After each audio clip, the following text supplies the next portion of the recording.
Vamos ahora con... Esto pasó en la Ciudad de México. Ahorita voy con el tema del regreso a clases. Y son símbolos. Me llama mucho la atención que la calle Díaz Ordaz, y en honor a las mujeres, tumbaron el nombre Díaz Ordaz. Yo creo que nos tardamos mucho, Renombraron la calle Gustavo Díaz Ordaz por homenaje a mujeres mexicanas. Martí Batres, veamos ahí la imagen. Está quitando el nombre Gustavo Díaz Ordaz. Es que en México les encanta a los políticos tener el nombre de una calle, como para qué, ¿no? Veremos aquí a ver a quién se les ocurre, ¿no? Ahora con Morena estar nombrando a nivel nacional, esperemos que no, pero fue ahora en homenaje a mujeres. A Arim Gutiérrez, historiador del UNAM, el Colegio de México, por ahora la calle se nombra Elena Garro, también una activista importante, el de la colonia, Adolfo López Mateo, de presidente. ¿Cómo tomar esto, o Arim, qué significa? Y el significado de las calles que llenan las calles de presidentes en este país, como pues también en Estados Unidos, A ver, ojo. ¿O qué significa, qué símbolo tiene esto? Y en un regreso a clases, creo que se tardaron a quitar la calle Gustavo Díaz Ordaz. Gustavo Díaz Ordaz, recuerda usted, presidente de México, que estuvo a cargo de las Olimpiadas del 68 y de la masacre del 68, de la Guerra Sucia, bueno, entre él y Luis Echeverría, ¿no? 64-70. Adelante, gobernó el país. Arim. Sí, bueno, pues buenos días, Luis Alberto. Mira, puedo empezar comentando esto. Justamente uno de los usos que se le da a la historia es construir un discurso que justifique la existencia y las acciones de los gobiernos y de los regímenes que están vigentes. Eso se ha hecho desde hace mucho tiempo. Todos los gobiernos y regímenes que conozco lo han intentado. Y una de las cosas para las que se usan los relatos históricos es para precisamente darle un nombre a las ciudades, las calles, los pueblos, los países, las islas, a las zonas urbanas, a los ríos, como una manera de ir creando una serie de valores comunes que permitan tener una cohesión o un consenso sobre cómo debe ser un país. Por ejemplo, los priistas llenaron el país con el nombre de próceres de la Revolución. Tenemos en el caso de Sonora, en honor del general Álvaro Obregón, que le pusieron el nombre de Ciudad Obregón. En otros lugares se le han puesto los apellidos de próceres nacionales o locales a ciertas ciudades. Por ejemplo, en Comitán, en Chiapas, se le puso Comitán de Domínguez en honor del diputado Belisario Domínguez. Hermosillo también, José María González Hermosillo, ¿no? Bueno, era un militar también mexicano. Sí, o el estado de Veracruz, Llaves, etcétera, etcétera. Y sobre todo ahora, después del año 2000, cuando por fin el PRI pierde la presidencia de la República, recordemos que desde entonces, con el gobierno de Fox y la llegada de los panistas al poder desde antes en varios estados de la República, llegó el momento en que ahora les tocó a los próceres panistas tener estatuas o usar sus nombres para las calles.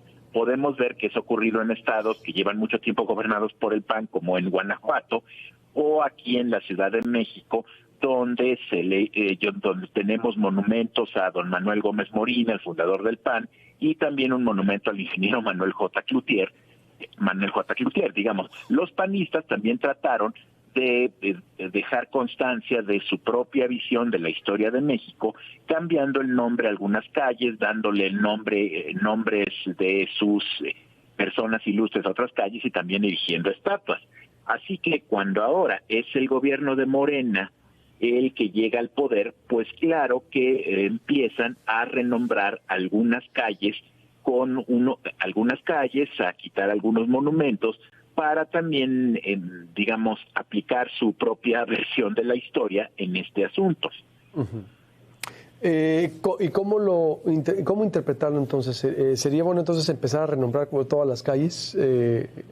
¿O cómo lo verías esto? Porque ya ves que también tumbaron a Cristóbal Colón, ¿no? Como símbolo en la Ciudad de México. Y lo han tumbado en otras partes, a Cristóbal Colón, de hecho, también. Sí, mira, es que podemos decir esto.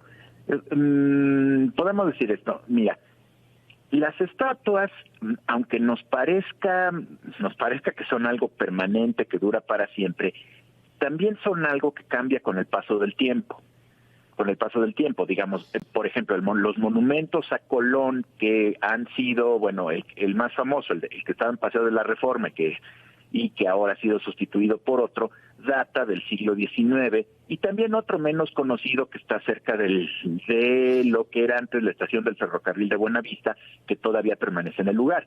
Digamos, estos monumentos son producto de una época, de fines del siglo XIX, principios del siglo XX, cuando hubo un renovado interés por la hispanidad, justamente en el momento en que los últimos pedazos del Imperio Español estaban deshaciéndose, cuando España había perdido las últimas colonias que le quedaban en América y Asia, que fueron Cuba, Puerto Rico y Filipinas.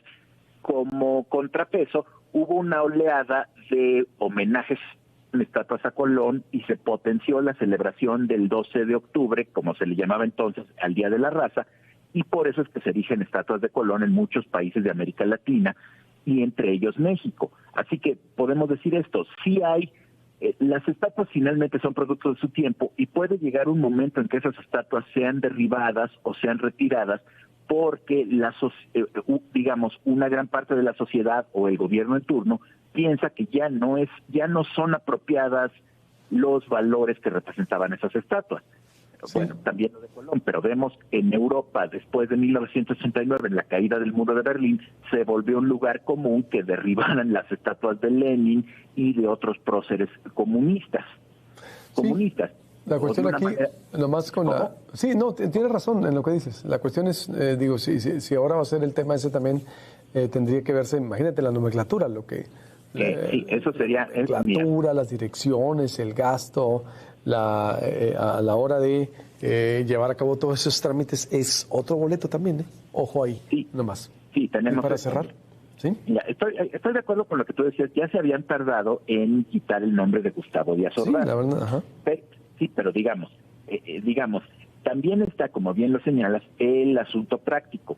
Hay muchos asuntos legales que dependen del nombre de las calles, y administrativamente se puede volver un problema muy grande quitar los nombres que han llevado durante mucho tiempo y sustituirlos por otros. Ese es un inconveniente que habría que valorar.